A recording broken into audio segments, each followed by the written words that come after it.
I bought my parents a luxury car and paid off their debt, but at my mom's retirement party, she smiled and said, "We raised a fool who thinks he's important just because he pays our bills." So I stopped paying, and then I got 105 missed calls. I'm the guy who always says, "Yes, can you help me out this month? Yes. Can you cover this bill? Yes." You wouldn't let your own parents struggle, right? Of course not. For years, I've been the financial backbone of my family. It started small, covering a few bills here and there, helping out when my parents needed a little extra. But before I knew it, I was paying for everything. The mortgage, the car payments, my mom's medical bills, even my dad's golf club membership. And it wasn't just money they took from me, it was everything I could offer. I'm a corporate lawyer, one of the best in my firm. I work 70-hour weeks negotiating multi-million-dollar contracts, making sure my clients never see the inside of a courtroom. I don't have a wife, no kids, no time for vacations, no time for anything really except work. And my family took full advantage of that. My sister Anna got used to calling me every time she needed rent money or a new phone. My cousin Mark, who ran a struggling construction company, had me handling his legal work for free. Contract reviews, settlements, lawsuits. Even my parents relied on me for everything. I drafted their wills, negotiated a better deal on their insurance, and got my dad out of trouble after he crashed into someone's car. So, when my mom was finally ready to retire, I made sure she wouldn't have to worry about anything. I paid off their house. "Ethan, you can't be serious, Maya," Linda said nervously, chuckling. "Oh, I'm completely serious," I turned to Mark. "And by the way, if you need legal help, hire an attorney. I'm done." Mark clenched his jaw. "Are you really doing this over a joke?" "No," I said, calm and cold. "I'm doing this because I finally see you all for what you are." Anna scoffed. "Oh my God, grow up. You're acting like a child." "No, actually, I'm acting like a lawyer who just terminated a bad contract." And with that, I turned and walked out, and not one of them could stop me. The first 2 days were dead silent. Then the calls started. First, it was my mom. "Ethan, you forgot to send the money for the electricity, dear. Can you fix that today?" Ignored. Then my dad, "Son, this is serious. If we don't pay the insurance," ignored. Then Anna, "You're really punishing all of us over one stupid comment? Grow up." Ignored. By the end of the week, I had 37 missed calls. By the end of the month, the number had climbed to 105, and that's when the real chaos began. At first, I expected them to cool off, to maybe reflect. I was wrong. The silence didn't last long. After the 105 missed calls, they changed tactics. It started with guilt-tripping messages. "Mom, Ethan, we're your family. Families don't do this to each other." "Dad, your mother is so stressed she can't sleep. Do you even care?" Anna, "Wow, so you're just going to abandon us like we're strangers?" I didn't respond. Then came the passive-aggressive posts on social media. Anna wrote, "Some people only do things for others so they can hold it over their heads later. Real love is unconditional." I laughed when I saw it. Unconditional? I had been paying her bills for years, never asking for anything, but now that I stopped, I was the villain. Then they got desperate. "Mom, Ethan, the electricity was shut off today. We don't have power. How could you do this?" That one almost got me. Almost. Then I remembered I had been paying the bill for years, and every time I asked if they needed help budgeting, my mom would brush it off. "Oh, don't worry about that, sweetheart. We'll figure it out." Well, time to figure it out. The unannounced visit. A week later, they showed up at my office. I was in the middle of reviewing a case when my assistant buzzed in. "Ethan, your family is here. They don't have an appointment, but they're insisting it's urgent." I sighed, rubbing my temples. I should have expected this. "Send them to the conference room." I closed my laptop and walked in to find Mom, Dad, and Anna sitting there looking pissed. "Ethan," Mom started, "this has gone on long enough. You made your point. Now let's be reasonable and fix this." "Fix what?" I asked, leaning against the table. "The bills," she snapped. "We're behind on everything. The mortgage, the car, the insurance." "Not my problem," I said simply. "Not your—" My dad shook his head. "Son, you can't just cut us off like this. We're family." "Oh, I can, and I did." Anna crossed her arms. "So what? You just expect us to struggle? You mean like I struggled, working 70-hour weeks to pay for everything while you all sat back and laughed at me?" I shot back. She scoffed. "It was just a joke, Ethan. You're blowing this way out of proportion." I leaned forward, resting my hands on the table. "Let me be crystal clear. You laughed at me, you mocked me, you used me, and when I finally stood up for myself, suddenly I'm the bad guy? No, that's not how this works." Mom put on her sympathetic voice. "Sweetheart, we never meant to hurt you. We just assumed you enjoyed helping us." "Enjoyed?" I let out a bitter laugh. Did I ever get a choice? Silence. "Exactly. Dad tried a new approach." "All right, Ethan, let's make a deal. Maybe you don't have to cover everything anymore, but just help out with the big things, the house, the car, the insurance. That's fair, right?" I smiled. "Sure, I'll make a deal." For a brief second, I saw relief flash across their faces. Then I said, "I'll pay for everything again. If you sign a contract stating you'll pay me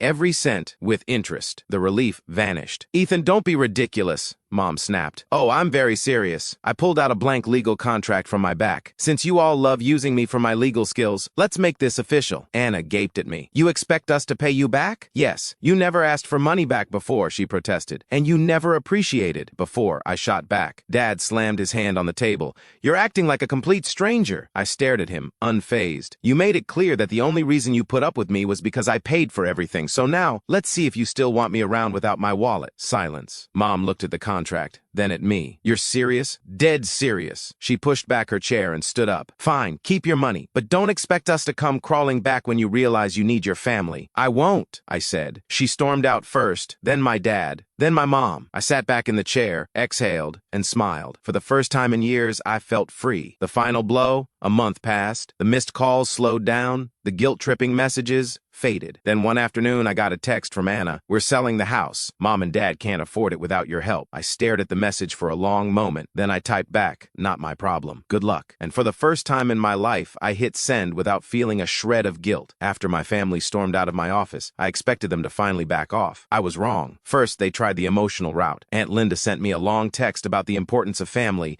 and how I was turning my back on the people who raised me. My dad left a voicemail, his voice heavy with disappointment. I thought I raised a better man than this, Ethan. You're letting us all down. Anna? She just sent a single text. You're pathetic. I ignored all of them. Then they escalated. One evening, my phone buzzed with an unknown number. Against my better judgment, I answered. Ethan, hey, it's Tom. Tom, my parents' neighbor, a guy I'd known for years but never kept in close contact with. Hey, Tom, what's up? Listen, buddy, I ran into your folks the other day. They're in pretty bad shape, man. Your mom's been crying nonstop. Your dad looks like he's lost 10 lbs. They're struggling, Ethan. I clenched my jaw. And they need you, man. I know there's been some drama, but they're your family. You really gonna let them lose their house? Ah, there it was. The guilt trip through a third party. Did they tell you why they're in this mess? I asked. Well, Tom hesitated. Did they tell you that I paid for everything for years? That I covered their mortgage, their debts, their cars? Silence. No, I didn't think so, I said coldly. Tom, I respect you, but don't call me again about this. It's not my problem anymore. I hung up. The setup. A week later, I got a call from my firm's HR department. Ethan, we need to talk. There's been a situation. My stomach tightened. What kind of situation? A woman claiming to be your mother called us this morning. She was very distressed. She said you had a mental breakdown and that she's worried about your well-being. I blinked.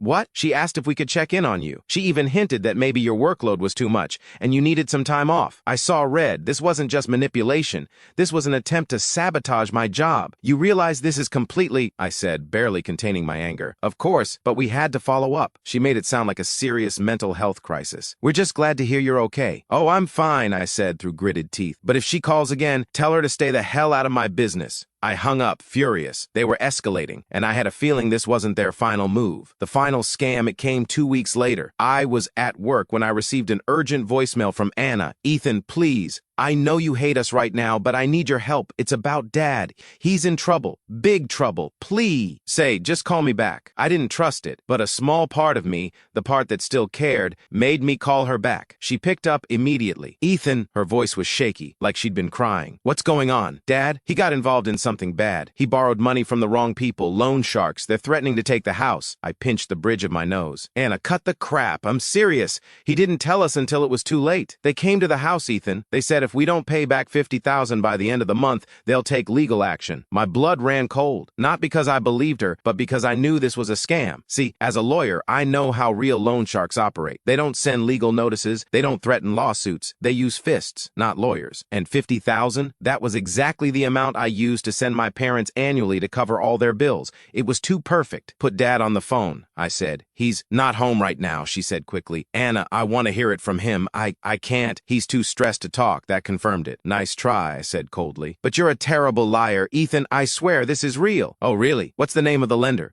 It's First Capital Lending. I laughed. That's a real bank, Anna, not a loan shark. Silence. You just made that up, didn't you? I said. I don't bother. This is the sloppiest scam I've ever seen. At least put some effort into it next time. Ethan, please. Good luck paying that debt without me. And I hung up. The last straw. That was it. The final straw. I blocked their numbers. I changed my email. I even told my law firm's receptionist not to accept any calls from my family, and for the first time in my life, I felt free. A week later, I got one final message from my mother. We're selling the house. Hope you're happy. I stared at the text for a long moment. Then I typed back, I am, and I never looked back. Cutting them off should have been the end of it. But people like my family, they don't just give up. At first, there was silence. No texts, no calls. It had been weeks since the loan shark scam, and I figured they had finally realized I wasn't coming back. Then I got a call from Uncle Ray. I hesitated before answering. He wasn't someone I spoke to often, just a distant relative who lived in another state. Ethan, hey, it's Ray. Hey, Uncle Ray, what's up? Look, I hate to get involved in family business, but your mom called me. She's saying you abandoned them. I rolled my eyes. Did she also tell you I paid for everything for years? She may have left that part out. Figures. Ethan, I don't want to take sides, but they're really struggling. I mean, they're losing the house. Your dad's a mess. Anna's barely keeping things together. That's not my problem anymore, Ray, he sighed. I get it, kid. I really do. But you know, family is family. I clenched my jaw. Is that what she told you? That I just abandoned them out of nowhere? Silence. Ray, let me save you some time. I paid off their debts. I covered their mortgage. I even bought them a luxury car. And do you know what I got in return? What? They laughed at me behind my back, called me a fool, said the only reason they put up with me was because I paid for everything. Another silence. Then Ray cleared his throat.